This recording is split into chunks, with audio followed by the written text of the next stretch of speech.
My sister's French exchange student came to the US to stay with us after she left university to help improve her English. One night, after a few too many drinks, she came into the bathroom while I was having a shower, and everything went way better than expected. She took a crap while you showered. Nice. Nice. The foreign exchange student really pumps up the hot factor. Why did no one tell me when I was one? That's the best part. They don't know how hot they are. We have a black leather couch in the office. My boss had one in his office until we started making vines parodying those type of porns. That's beautiful. It was until I got talked to about why military members shouldn't be taking their shirts off on video while in uniform. A while back was doing some physical therapy and walked back and forth in some parallel bars. It was me, male, my therapist, female, and a trainee who was shadowing her for a few weeks, male. She needed to check that my glutes were properly activating as I walked, and he needed the experience to know what to look for. So I was slowly walking back and forth while they shuffled along behind me, a hand on each of my butt cheeks. The situation was normal, professional enough until another therapist, female, walked into the room and sort of froze in surprise, trying not to laugh. It was hard to deny the ridiculousness of it after that. She needed to check. I've been gait training patients for a long time. I've never needed to check. But congrats on getting a double butt squeeze. And then they fingered you. Writing prompt, signed, sealed, delivered. A high school friend's parents were out of town for the weekend, so I was sleeping over at his house. He goes to bed early, but I'm not tired, so I'm downstairs watching TV. His sister, about a year younger, comes in and sits on the other side of the couch. I forget what movie we're watching, but there was a fashion show and all the models came out wearing nothing. Sister asks, "Do guys get hard watching stuff like this?"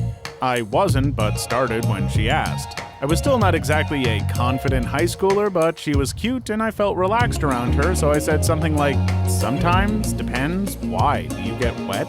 She giggled but didn't say anything for a moment. Then she looked over at me and asked if I was hard. I was a little scared that my friend would hear her walk in, but I knew he was upstairs and I was a horny teen, so I said, "Yeah, want to see?" She did. I showed her. Got a BJ, ate her out. Good movie. You were watching Pret-a-Porter, Ready to Wear. It's a very good film by director Robert Altman. First you-know-what encounter was while camping out with two girls on New Year's Eve in a situation framed by a very basic and immature premise that ended in, well, you could just do it with us instead. The real kicker? I lost my virginity like 7 years later. The night was hours of foreplay, oral and groping, but we refrained from actual doing it. We didn't have protection. Upvote for restraint. What kind of restraints? The guy wrote. One that I still kick myself for. I work as a gardener, so I'm halfway there already, but at one of my former sites, there was an older woman who lived there. She was late 40s, early 50s, but had aged like a fine wine. Great body, lovely face, and an attractive personality that made you feel easy around her. She jokingly flirted all of the time too, which to a then 21-year-old me had me real hot under the collar.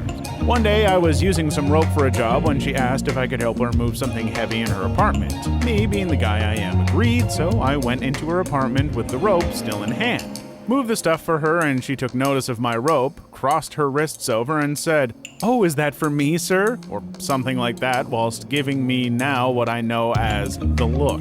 I chuckled but left the apartment, where I immediately realized that I had an opportunity to playfully ramp up the flirting and see where it went. I was young and inexperienced, but in hindsight, she all but handed me a condom and I used it as a balloon to float away instead. I share your pain with a very similar tale. I was a young, clueless, and horny 20-something working in a small computer shop that did house calls. There was this lady that fits your description that would often call us saying her computer did something odd. I'd go there, spend a painfully long time trying to figure it out while the lady flirted with me and was often in very provocative clothes. It was only years later I realized her computer had worked just fine. Sounds like she needed more RAM. Alright, your last sentence is just incredible. Amen. Poetically. Wonderfully descriptive of a young man's ignorance. Please leave your story in the comments. I would love to make a video on them in the future. Also, don't forget to like and subscribe.